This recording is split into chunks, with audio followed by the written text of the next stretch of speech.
സെക്രട്ടേറിയറ്റിന് മുന്നിലെ ആശാ വർക്കർമാരുടെ സമരം ഒരു മാസം പിന്നിട്ടു. വേതനം വർദ്ധിപ്പിക്കുമെന്ന കേന്ദ്ര ആരോഗ്യമന്ത്രിയുടെ പ്രഖ്യാപനം ആശ്വാസമാണെങ്കിലും മുഴുവൻ ആവശ്യങ്ങളും അംഗീകരിക്കാതെ സമരത്തിൽ നിന്ന് പിന്നോട്ടില്ലെന്ന നിലപാടിൽ ഉറച്ചു നിൽക്കുകയാണ് ആശമാർ. ഈ മാസം 17-ന് സെക്രട്ടേറിയറ്റ് ഉപരോധം ഉൾപ്പെടെയുള്ള കടുത്ത സമരപരിപാടികളിലേക്ക് കടക്കുമെന്ന് ആശാപ്രവർത്തകർ പറഞ്ഞു. സെക്രട്ടേറിയറ്റിന് മുന്നിൽ ഫെബ്രുവരി 10-ന് ആരംഭിച്ച ആശാ വർക്കർമാരുടെ സമരം ഒരു മാസം പൂർത്തിയാവുകയാണ്. ഓണറേറിയം കുടിശ്ശിക നൽകിയതും മാനദണ്ഡങ്ങളിൽ ഇളവ് വരുത്തിയതും ഒഴിച്ചു നിർത്തിയാൽ സമരം ചെയ്യുന്ന ആശമാരുമായി ചർച്ച ചെയ്യാൻ സർക്കാർ ഇതുവരെ തയ്യാറായിട്ടില്ല. അതേസമയം ആശാ വർക്കർമാരുടെ വേതനം വർദ്ധിപ്പിക്കുമെന്ന് കേന്ദ്ര ആരോഗ്യമന്ത്രി JP നദ്ദ രാജ്യസഭയിൽ പറഞ്ഞു.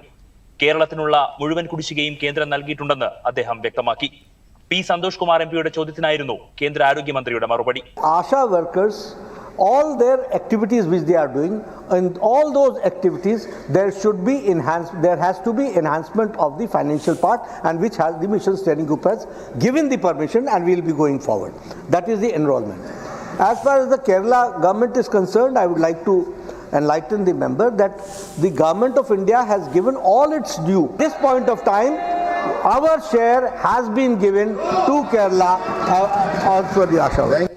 വേതനം വർദ്ധിപ്പിക്കാനുള്ള JP നദ്ദയുടെ പ്രഖ്യാപനത്തെ കയ്യടിയോടെയായിരുന്നു ആശാപ്രവർത്തകർ സ്വീകരിച്ചത്.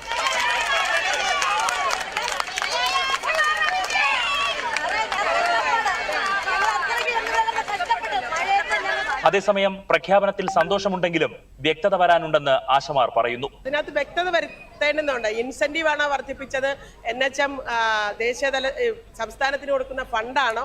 അപ്പൊ അതിനകത്ത് വ്യക്തത വരേണ്ടുന്നതുണ്ട്. കാരണം ഇൻസെന്റീവ് വർദ്ധിപ്പിച്ചാലേ ആശാ വർക്കർമാർക്ക് അതിന്റെ ഒരു നേട്ടം ഉണ്ടാകത്തുള്ളൂ. അപ്പൊ അത് വ്യക്തത വരണം.